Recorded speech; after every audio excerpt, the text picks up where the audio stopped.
Why is it that if the Chitauri are all around us, which I certainly feel they are, and they're operating certain bloodlines. Now, some people see the shapeshift. That's absolutely, without doubt. I mean, so many people I've met all over the world have seen it. Into reptiles and then back again, the George Bushes, the Henry Kissingers, these key people. Why don't most people see it? First of all, I have said to you, Mr. Ike, that we human beings have got a blind spot in our brains. And this is what the Chitauri and other alien nasty boys are exploiting. Look, sir, if we are a crowd and we are standing on a city street, we will see a man suddenly grow an extra arm. And many of us will see that, but will refuse to accept what we see. I have seen, sir, people going through severe trauma in train accidents, in car accidents, but they refuse to accept what they went through. I have seen women who have been raped several times, ferociously refusing to admit what they underwent. I've seen it many times.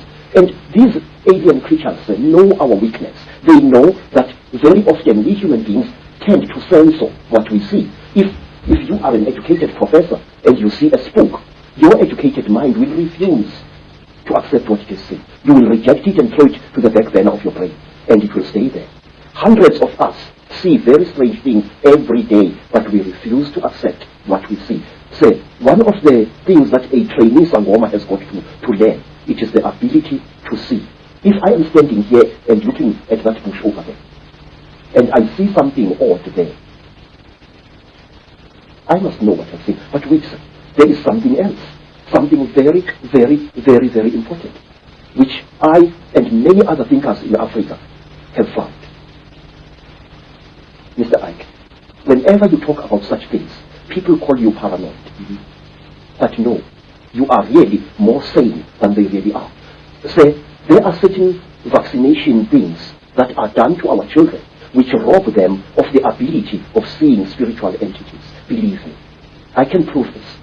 In Zululand, we were sometimes called before our chiefs, our Ingos, and we were told that there is a great smallpox coming to the land, and that all the children must be vaccinated. Do you know that my mother's father, my grandfather, used to dodge that? He said that the white man's Mutwa, the white man's vaccination, makes you blind.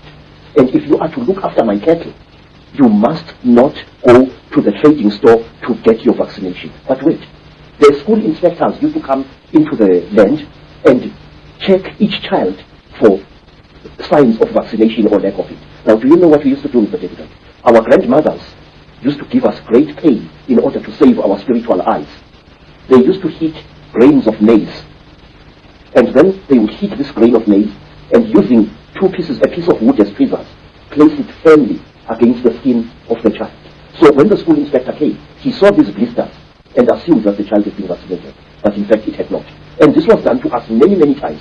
And I noticed that school children in mission schools who had been vaccinated for smallpox or for measles could not see spiritual entities at all.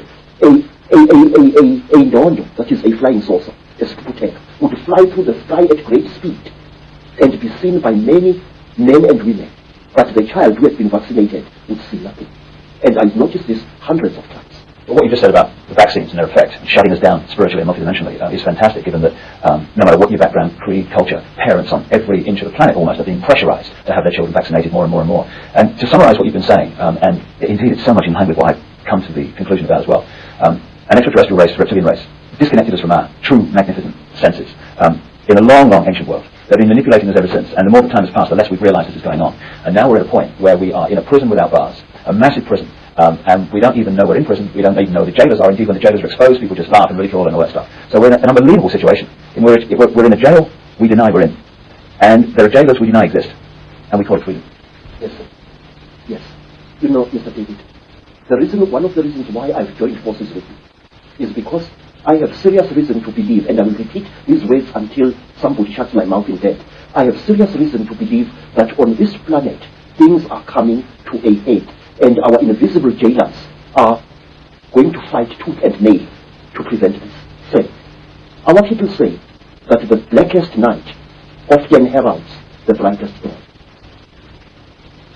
The human being, captive as he is, slave as it is trying to fight back, sir. And this is where the crunch is going to come. I believe that we are not far away from the bloodiest crunch in the world. And I will tell you, my visions tell me that we are going to be struck with the most terrible sword of all, the sword of money. Something is going to be done to money which will bring us all to the level of beggars. And do you know why, sir? Let me tell you. I used to work for big game hunters in Kenya. And one of them was an Italian gentleman. This Italian gentleman was such a powerful hunter, a white hunter. He used to shoot 2 bull elephants a day in Kenya. And he used to celebrate the shooting with a huge bottle. He called it a magnum of wine. I remember him pouring some of the wine onto the heads of the dead elephants. And then, one day we went with this man to the land now called Rwanda, which used to be called Rwanda Urundi. We went up the mountain, and there, accompanied by pygmies, he shot a gorilla, a huge ngangi with silver fur all along its back.